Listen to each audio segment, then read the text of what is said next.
Calgary Mountain View. Thank you, Mr. Speaker. With each passing quarterly opioid report, it becomes painfully obvious that this government does not have a handle on the opioid crisis.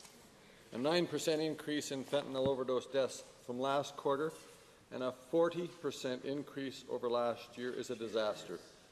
Despite these troubling facts, our mental health and addiction system still lacks specialized leadership, early intervention in mental health and addictions. It lacks integration, navigation, and essential communication across the sectors. To the Minister, when will Albertans see an integrated, comprehensive strategy to deal with this emergency? The Honourable Associate Minister of Health. Thank you, Mr. Speaker, and to the member for the question.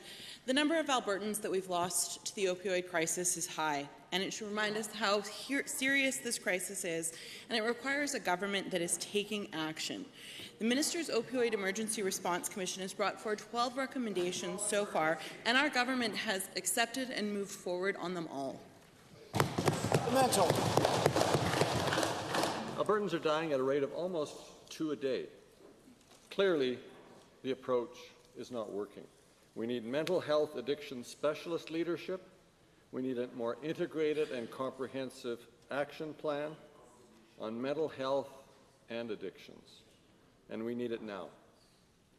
We are 4 years into this ongoing crisis. How long will you allow this rising toll until you change your strategy? The Honourable Minister. Thank you, Mr. Speaker. One of the things that we've been working very diligently on is ensuring that there is access to treatment for Albertans when they need that. To that end, we've expanded access across the province so that Albertans, when they reach out for help, they have a place to go. We've opened thousands of treatment spaces at communities across the province, ranging from Grand Prairie to Strathcona County, and expanded telehealth access so that there's that support there for Albertans, no matter where they live. Second supplementary. Well, Mr. Speaker, the Alberta Health Services third quarter report suggests otherwise, especially in relation to mental health issues as they go along with addictions, addressing the rapid increase in mental health concerns in youth and children, especially anxiety, depression, and traumatic experience, is crucial to getting ahead of this opioid crisis. It takes over 2 weeks for adults to get access to addiction in the major service centres and over a month for children, especially in Edmonton and North. What are you doing to increase access for childhood mental health and prevent? Thank you. Thank you, Honourable Minister. Associate Minister of Health.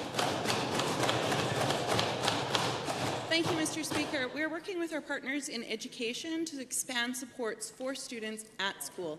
We've also done some great work with the Ministry of Advanced Education in terms of expanding supports for mental health services on campuses. I'm also really pleased that we were able to expand the Edmonton Rutherford Mental Health Clinic, which serves particularly children and youth in the southern Edmonton area as well as the surrounding communities. Mr. Speaker, there is more work to do, and our government is going to continue to work to support Albertans living with substance use. The Honourable Member for Strathmore Brooks.